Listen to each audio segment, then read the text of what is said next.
Écoutons l'avenir, défendons les droits de l'enfant. C'est le thème choisi pour le 35e anniversaire de la Convention relative aux droits de l'enfant CDE.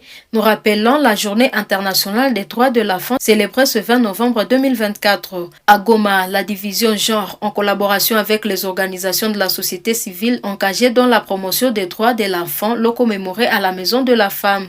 C'est la conseillère du gouverneur Priska Luanda qui a procédé au lancement officiel. Elle recommande à toutes les personnes de s'approprier cette question de lutte pour les droits de l'enfant, surtout à cette période où l'insécurité ne permet pas aux enfants de bien jouir de leurs droits. Je nous exhorte à l'appropriation de toutes les activités prévues, tout en apportant votre génie en termes d'initiative aux stratégies de développement d'une nouvelle approche, et repenser à la sécurité, santé et éducation des enfants de notre province, et cela au fin d'aboutir aux résultats équitables et durables. C'est à ce mot, au nom de son Excellence Monsieur le Gouverneur de province, le général-major Chinois Mikuba Peter, que je lance les activités commémoratives du 35e anniversaire de la Journée internationale des droits de l'enfant au Nord Kivu. Je vous remercie. Intervenant comme organisateur en collaboration avec la division genre en province du Nord Kivu, Mouraba Zinamegabe, coordonnateur du réseau des organisations de la société civile contre le recrutement des enfants par les groupes armés, il a obtenu en 2011 un prix Nobel pour ce combat. J'ai obtenu depuis 2011 le prix des héros mondiaux pour le droit de l'enfant, qui est l'équivalent du prix Nobel pour les combats en faveur des droits de l'enfant dans le monde. Je me suis engagé, nous on travaille au niveau de notre organisation à prévenir les violations des droits des enfants, à réhabiliter ceux-là dont les droits ont été violés. Nous assurons la réhabilitation, c'est-à-dire l'accompagnement psychosocial jusqu'à la recherche familiale, réunification familiale et appui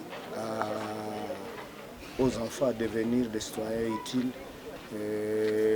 et autonomes.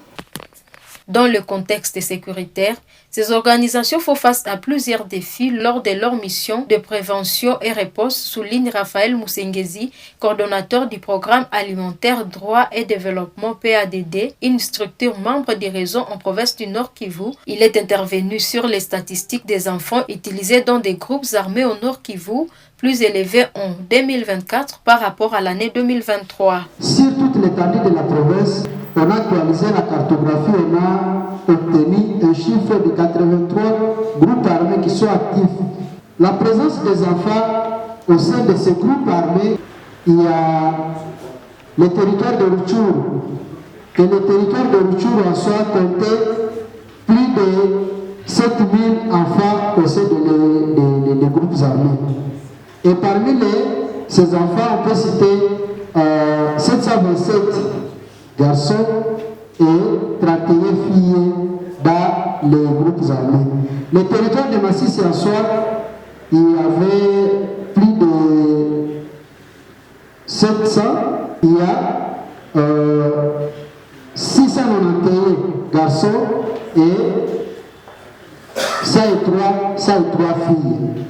Vous comprenez les défis que nous rencontrons par rapport aux effectifs et la présence des enfants dans les groupes armés.